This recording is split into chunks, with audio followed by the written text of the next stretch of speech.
Hello everybody, I'm here for our Extreme Rules 2022 review for October the 8th, 2022, and this was a very good Extreme Rules show. And let's just say, after the last few years of getting one match that had maybe extreme stipulations, or I don't think we had much at all, we got an entire card, 6 matches of Extreme Rules, and everything hit except for the SmackDown Women's Championship match. That match obviously was the worst match of the entire show, but other than that, this was a really good show. So, let's see. Imperium and the Brawling Brutes kicked off of this show. The good old-fashioned Donnybrook. Now, there was controversy last night, of course, with Sheamus and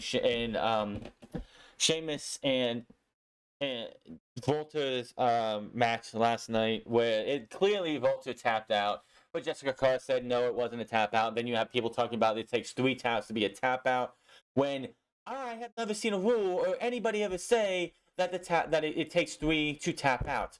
I need to see fucking proof. I need to see a rule list that says you must hit the mat 3 times to count as a tap out, when 2 times you can't. It doesn't count. I don't give a shit. It was a tap out, but that's neither here nor there. This match was fucking great. These 6 men went out there and just battered the shit out of each other. Imperium took control for the majority of the first half of the match. Brawling Brutes came back into it. Sheamus, my God, Sheamus, your chest, like, my God, that guy has just the perfect skin to show off how bad chop damage is. He's got that white pasty skin that shit's just gonna show. Of course, he had the chop battle last night, and then he got chopped up a bunch here. And my God, like, they had the bar out there, and Eichner and Barthel held him while Volter chopped him over the bar, and oh my God, Volter was not holding back. So it was something great. You had Pete Dunne doing a moonsault off the top of the barrels they had stacked up onto the rest of Imperium. Volter and Sheamus got to beat the shit out of each other. You got the 10 beats of the Bowdrin. The crowd was over. Like, the Brawling Brutes were over as anybody. Sheamus is getting some of the biggest pops in the company right now. I think Sami Zayn might be a little bit more over than him, but man, just look at Sheamus 5 months ago, and him and the Brutes being just used for fodder for Drew McIntyre, and nobody cared about Pete Dunne. He was doing his "Let Me At Him" Scoob gimmick, and you had Rich Holland, which who gave a fuck about Rich Holland? Who the fuck was Rich Holland? These 3 men are over crazy like. Hell, Rich Holland had both of Eichner and Barthel. I know I'm not calling him by their name right now, but that's fine. On his shoulders at one time, and the crowd popped huge for that. He used the big, huge hilarity with the clothesline to try and do what he did last night to win the match. It did not happen like that. In the end, you had Dia Vinci, which I love the way Samantha Irvine says his name. It's just awesome. Held up by Volter got hit with a Celtic Cross through the announce table by Sheamus. My God. Vinci is held by allowing Sheamus to hit the bro kick. 1, 2, 3, and the Brawling Brutes pick up the win. So, beautiful opening match in the crowd, and the boys, the Brawling Brutes, go back and they're all saying banger after banger after banger. The difference between last night's match, where we only got to see, if you were at home, a third of that match compared to tonight, was night and day, because we got to see everything from bell to bell. And honestly, I wish there was a way to watch that match that we had last night from start to finish with no commercial breaks, because it probably would have been a lot better than we saw. But tonight was a definite W makeup for sure, and the Brawling Brutes won. I kind of figured they were going to win with Sheamus losing by dirty tactics last night. And of course, Volter is not going to be getting pinned in a random 6-man tag team match for the 16-man Donnybrook Tornado match. It's just not going to happen. Miz is shown backstage. He wants to talk to Triple H about Dexter Lewis, but he sees Gritty, who offers him a shirt. That Miz doesn't want, he throws it on the ground instead, and that was that. this is a theme during the night. Is Miz is here trying to find time to talk to Triple H so he can try and get his birthday tomorrow not interrupted by Dexter Lumis. He runs into Gritty every time he yells at him or whatever. And the final time, he beats up Gritty for a bit as he's about ready to get into Triple H, to knock on Triple H's door. He beats him up for a bit, knocks him down, and then Dexter Lumis comes from behind, chokes out the Miz, lays him out, helps Gritty up. Gritty stops for a second, kicks Miz in the gut, and him and Dexter Lumis walk away with Gritty having his arm over Dexter's shoulder. So, okay then. That was the comedic part of the afternoon for you. Liv Morgan versus Ronda Rousey for the SmackDown Women's Championship match. Extreme Rules. Liv Morgan brings her back to the ring.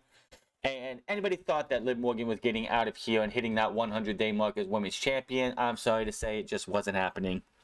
Liv Morgan's title reign ended tonight as it should have. This match was very painful to watch. Here's the thing. Everyone wanted Liv Morgan to win that women's championship. Everyone wanted to see Liv Morgan get to the top of the mountain because she was the people's champion. They should have, if you really wanted to give Liv Morgan that rub and that chance to be champion and actually be booked with some sense, you would have given her the Raw Women's Championship on the road to Day 1 in that match that they had on Monday Night Raw towards the end of last year, in which she could have beaten Becky Lynch, retained it Day 1, and then lost it at the Royal Rumble. And that would have been a title run that actually, that was when they should have went full court press into Liv Morgan. But they didn't. And they waited till she won Money in the Bank. She won Money in the Bank, then beat Ronda Rousey, which was a great moment, and everybody wanted her to win the Raw Women's Championship. They wanted to see her get that title opportunity and get that title run. And the booking, her match with Shayna Baszler at Cardiff was not bad. It wasn't great, but it wasn't bad. It was in the fine category. It did what it needed to do. But this was obviously going to go to Ronda Rousey. They battled. Liv had her belt, her bat set up, and she immediately tried to get her. Ronda pulled her away. Eventually, Ronda battered her with that bat. Battered the shit out of her with that bat. Even she came out with a black belt and the point B on to pay tribute to Jean LaBelle, who passed away a couple weeks ago. She actually whipped her. It's we had 3 instances of whipping going on in this show tonight. From this match, the strap match, and the Raw Women's ladder match later on. But Ronda Rousey actually took a table spot through a table. Liv tried to powerbomb pin her. That didn't work out. In the end, I don't know what the fuck they were trying to do, but Liv Morgan got squished, got tied up and squished between Ronda's ankles and her ass. And Liv Morgan is just laying there, smiling as she's passing out. She just has this smile. Looks like she's dreaming sweet dreams or something. And Ronda Rousey wins by technical knockout. The match was not good at all. I'm sorry. This was honestly this was the weakest match of the night. Plain and simple. The Raw Women's Championship match later on shows you how a title match should be. I'll talk about that later. Drew McIntyre versus Karrion Kross strap match. Oh my goodness. Now Drew immediately the thing is, bell can't ring till both men are strapped in. Drew immediately straps in. Karrion Kross gets the strap, tosses it. Gets again, looks like he's about to put it on, tosses it again. Scarlett she tossed it towards where Scarlett is at. She grabs it and pulls it, trying to get and distracting Drew McIntyre, allowing Karrion Kross to start beating him and fighting him, and taking advantage of what he was doing. So that was the start of everything there. They brought all over the place. So they brawl all over the place. They go around. They go off one side of the barricade all the way around. They brawl for a bit, and then eventually Drew McIntyre, of course, gets the advantage, throws him in, finally straps him in, and they go to war. Slaps, just beating the shit out of each other. Drew's back, my God, I can't wait to see the picture he posts of his back because, the strap shots. When he strapped up, and Karrion Kross too, because when Drew strapped up Karrion and had his back exposed, The sound of the strap slapping the back of Karrion Kross was absolutely just, ugh. It was uncomfortable hearing because it sounded like Drew McIntyre wasn't holding back with this strap. He hit him so freaking hard. He hit him so hard I couldn't even curse right there. My God. Like, oh, it was so fucked up. So, we come to the end of the match, and Drew McIntyre has the advantage. Now goes for the 3, 2, and Scarlett comes in and puts her hand in front of him. He tries to go around her. She flips him back around, takes out a can of pepper spray. Corey Graves got the can and said, and they confirm, pepper sprays the hell out of him. Kross is able to hit the cross hammer to the back of the head. 1, 2, 3. Karrion Kross is the winner. Karrion Kross needed to win this match, but Drew McIntyre, I mean, it's a strap match, and there's no clean finish to this match if you think about it. But this was a way to protect Drew McIntyre, that it took 2 people to beat him, to take him down, and Kross looks great in the end. Talked about the Miz stuff here. Raw Women's Championship ladder match, Bayley versus Bianca Belair. By the way, the Brawling Brutes versus Imperium was the match of the night. Nothing came close to it. But as for the women, if you wanted to say which women's title match was better, by far this match was better, minus one little bitty problem I had. So these 2 women are making history, as this is the first ever one-on-one women's ladder match in WWE history. Yes, we've had women's Money in the Bank ladder matches, but last I checked, all those matches are 6 to 7 people. I'm sorry, 6 to 8 people, women, and not a one-on-one match. So this is history for the WWE. Bayley and Bianca. Bianca having some history there, again, as well as Bayley. Match was good. Dude did a hell of a job. The thing of it is, the problem with having a one-on-one ladder match is that the thing about a ladder match is you want to have those big, tall, heavy ladders, and the women do struggle with the big, tall, heavy ladders. And you can't just have the title belt down far enough to where they could use one of the smaller ladders and do it, because everyone would crack jokes about it. Is there a way to get these women some ladders that are actually not a little bit lighter to help them out, to help make the match more brutal for them, look more brutal? Because them trying to pick up a heavy-ass ladder and swing it around and stuff is very difficult. I'm not trying to take anything away from them. It did hurt the match a bit, but that's not the part that hurt the match the most. That's Alexa Bliss and Asuka injured. They are done. They couldn't be here tonight because they were injured. Damage Control was not injured. They come out. Kai and Sky come out. They beat up on Bianca Belair for a bit. Until Io tries to go for the moonsault. Belair stops her. Then she has Dakota Kai in the torture rack ready for the KOD. Picks up Io Sky as well. Hits them both with the KOD at the same time. That puts them both out. Match goes a little bit longer. KOD to Bayley, who's holding a piece of a ladder for whatever fucking reason. I have no idea. No fucking idea why she did this. Why she had this ladder piece. Because when she came down for the KOD, her face went straight and her mouth went straight into the piece of ladder. So I'm hoping Bayley is okay, because my God, that looked like that hurt. That looked like that fucking sucked. Goes up, grabs the title, and picks up the win. I saw this coming with the way how dominant the Damage Control looked on Monday, only to turn around and be punked out by one woman in a night. Bianca won, hell of a match between the 2, but you kind of killed any threat that Damage Control has. If Bianca Belair can take care of Io Sky, Dakota Kai, and Bayley on her own, by herself, what is the fucking point of Damage Control? I didn't expect Bayley to win. Having them book it so that Bliss and Asuka were out of here and they couldn't be here tonight kind of took away and kind of hurt the entire makeup of Damage Control. What you could have did was make it look like Bliss and Asuka weren't going to be there. Have them beat up these two women, take control, and then Bliss and Asuka come out going, "Hey, you thought we were gone, but that's joke's on you." Boom, here you go. And then they chase Kai and Sky away, so it doesn't look like one woman could handle damage control. Especially at their Clash at the Castle, these three women hit their finishers and had Bailey pinned Bianca Belair. This right here just hurt. Like, you have damage control be your tag team champions, and Bailey.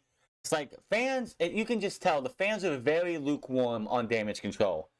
They had a great pop when they all made the returns at SummerSlam, but you having them go right there, losing the title tournaments to Aaliyah and Raquel Rodriguez for absolutely no fucking reason but to shock everybody, hurt them.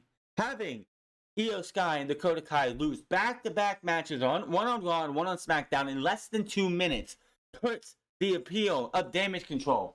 Having Bianca Belair go out here and handle all three women by herself hurts damage control more than it makes Bianca Belair look good. We don't need to be proven how strong Bianca Belair is. Hell, she hits the KOD on Piper Niven with ease.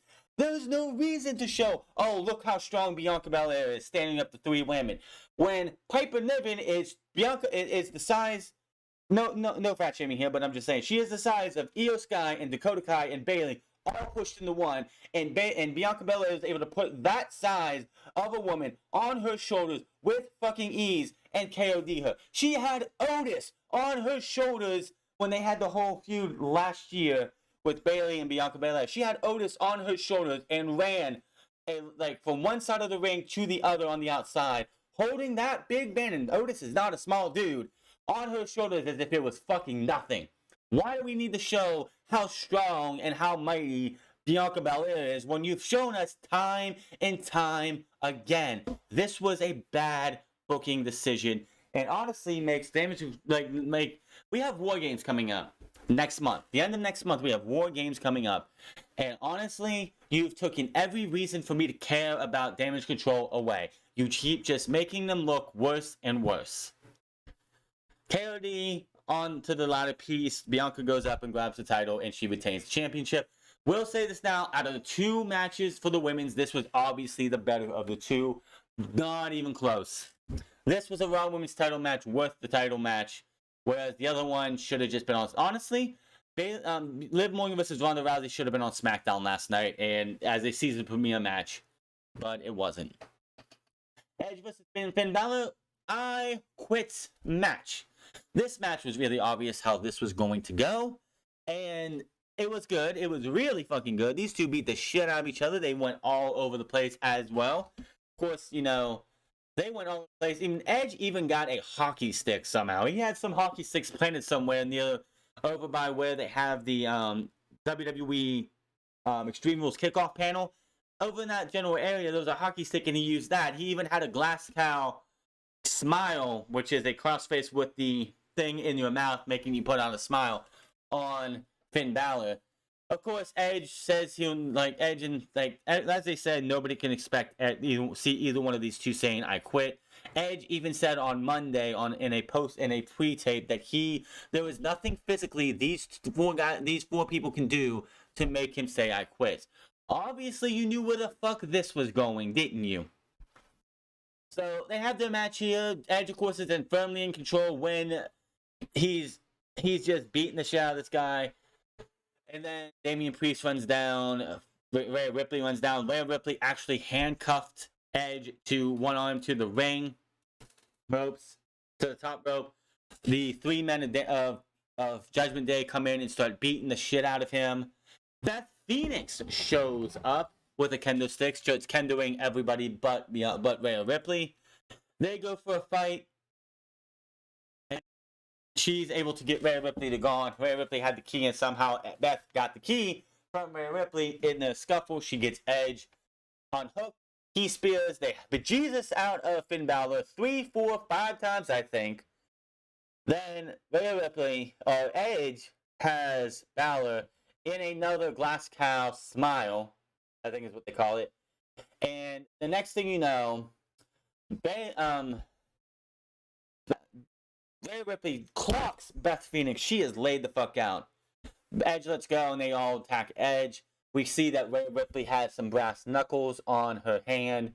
I guess she had she called in a favor to Mr. Regal because those look like Mr. Regal's specialty.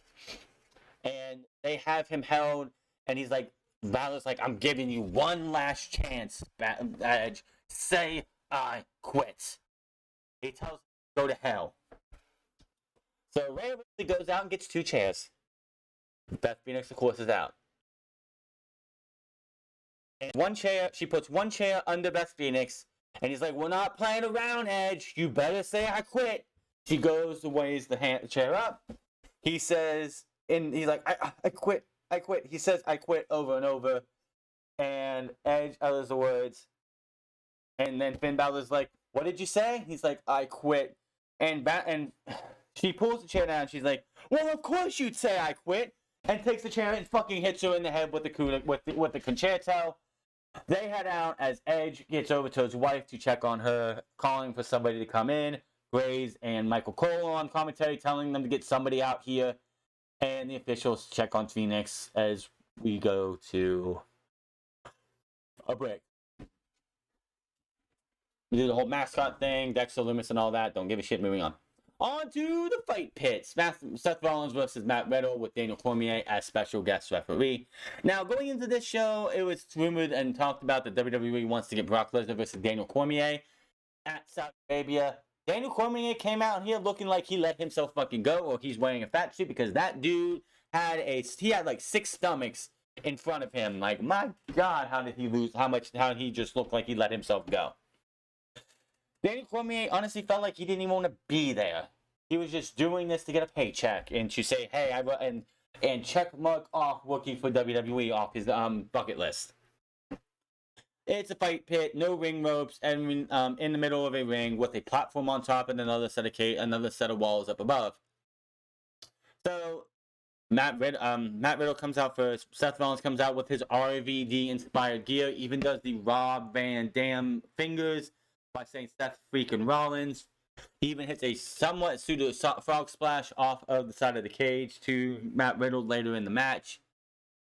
And Matt Riddle actually does a one of those kicks off the cage to Seth Rollins. RKO on the bottom on the mat. RKO up above. Matt Riddle eats a pedigree as well up top, but then he gets the RKO after. Daniel Cormier, like, Matt Riddle gets overzealous. Daniel Cormier is trying to get him off of him, and he accidentally elbows Cormier, so Cormier pulls him out and is like, dude, you're here to fight him, not me. Matt Riddle's like, my bad. Seth Rollins, of course, takes advantage of that. And then, they keep fighting for some more. They go, Matt Riddle hit the RKO, and Seth Rollins falls off, but he was able to catch himself so he didn't just roll off. Like, if you roll out of bed and you fall onto the floor, he was able to catch so he'd have a smoother landing to the mat. Matt Riddle, up top, decides he's going to do a senton from the top of the fucking cage down to Seth Rollins. And I'm going to tell you, Seth Rollins does not have broken ribs. He is one lucky dude, because that looked like that fucking hurt. So Seth Rollins gets put into a triangle choke. He tries to get out of it, gets down and pulled down again. Very smallly taps out, and Matt picks up the win, getting yourself a win. Will there be a third match between these two? I'm not sure. Will they be inside the War Games match? I do not know. But it was a fun match. I think Daniel Cormier could have been. I wish they would have picked somebody better than Daniel Cormier. It's just like, again, it felt like Cormier was just there to say, work for WWE in my career, check, and done. But, yeah, after the match, him and Matt Riddle go to the stage, and then all the stupid shit happens I don't give a fuck about, and that is all I'm going to say about Extreme Rules. I wish I could say a 10 out of 10 or an 8 out of 10 if I really wanted to, but that women's title match on SmackDown just really drug this show down. I mean, it was a come-down match for sure. I think WWE knew it was going to be very hard to top. Brawling. Here's the thing. Anybody who was put into that position to have their match after the Brawling Brutes was just fighting an uphill battle, plain and simple. That match was fantastic, and they needed something to bring the crowd down. This was Philly, and I'll say that Philly didn't bring most of the night for some reason. They just wanted to get to see when this, this other crap that was going to be at the end of the show was going to happen. They really just like, all right, let's just get through this. Now that that crap's over with, hopefully we can get ready to build towards games. Oh, that's right, we have to wait till. You know what's sad about the fact that Crown Jewel's coming up is that they should be building towards War Games, and I feel the women's War Games match will be built up over the next few weeks. But we have to wait till 4 weeks from now before we actually get anything concrete for War Games. It absolutely sucks. But that is your Extreme Rules pay-per-view. I would say, if I was given a number, I would say a solid 7 out of 10.